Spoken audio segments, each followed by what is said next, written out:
ሲሉ እየሰማሁኝ ይሄው ደርሶ አየሁት። ዳኒ ሪያል ሾው ሰበር ዜና ያመሻት ዜናችን ቀጥሏል። ላይክ ሼር ሰብስክራይብ በማድረግ ጠንቋዩ እንግዲህ ዳኒ ሪያል ሾው እንዳለበት ነው የተናገረው።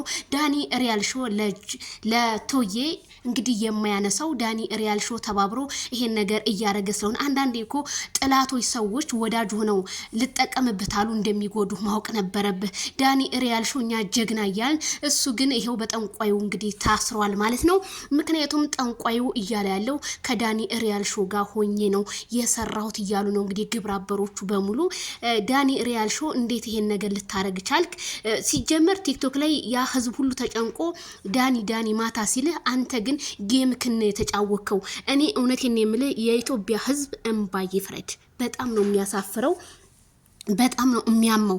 ጉድ እኮ ነው ጉድ። እኛማ ጠንቋዩ ክፍል ስንት ደረሰ ስንል እንግዲህ እያስፈራሩኝ እንደሆነ እንግዲህ የተለያዩ ነገሮች እያደረጉኝ ነው ብሎ እንግዲህ ሲናገር ነበረ። ቶዬ አይዞ ጀግና ምንጊዜም አይፈራም። ጀግና ወደፊት ነው መጋፈጥ ያለበት እንጂ አንተ አብርሃምን ለማትረፍ ብለህ እያደረክ ያለው ነገር ሳናመሰግን አናልፍም። ግን ዳኒ ሪያል ሾው እንዴት ይሄን ነገር ሊያረግ ቻለ? ተትናንትና ወደ አንዱም የማዳም ቅመሞች አንበሳ ስታወርዱለን ነበረ። ዳኒ ሪያል ሾው ጀግና። እኔ እውነት ዳኒ ሪያል ሾው አይ እንደው የመልካም ጽግና ሳይን እያልኩ ነበረ። ምክንያት እየተጠራጠርኩት ሜሮንም ከሩታ ጎን ናት። ስለዚህ ሶስቱም ይችን ሴራቸውን ቀምመው ካበቁ በኋላ ዳንኤል እንዳይነቃበት ከአብርሃም ጎን ሁን ተብሎ የተሰጠው ቴክኒክ ነው። አሁን ሁሉም ነገር ግልጽ እየሆነልን ነው። እናንተ ወራዶች አብርሃም ታደሰ እንደዚህ ራሱ አብርሃም ታደሰ አንተ የማንም ማደጊያ ለመሆን ራስክን እንደዚህ አሳልፈ ለማንም ሰተት ተወርቅ። ተው ንቅ አብርሃም ተው። እነዚህ ሰዎች አይሆኑም። ተው አብርሃም የሚከድበትን መንገድ አሳምር ስንል ዛሬ እንደዚህ ወርቀ የማንም መሳቂያና መሳለጫ መሆንክ እኔ በጣም ነው ያዘንኩት። አያም ሶሪ እውነት ቤተሰብዬ በጣም ጊዜ ዲዬ ምን ሆነሽ ነው ትላለህ። እኔ ያዝኛለሁ።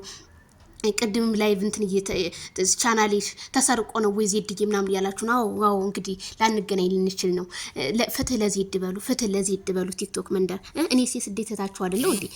በጣም ነው የሚያሳዝነው። እና እኔ እንደዚህ ታረጋለህ ብዬ አንድ ቀንም ገምቼ ባላቅም ግን ጥርጣሬው ነበረኝ። ዳኒ ሪያል ሾው ይሄንን ካደረገ ዛሬ ይጠብቁኝ አዲስ መረጃ አለ ብሏል። እንግዲህ ከጠንቋዩ እስኪ እንግዲህ የምንሰማው ነገር ይሆናል። ግን ይሄንን ሁሉ ያደረገው ዳኒ ሪያል ሾው እንደሆነ እንግዲህ ጥንቁልና መተቱ ምናምን በአብርሃም ላይ ያደረጉበት ዳኒ ሪያል ሾው ነው።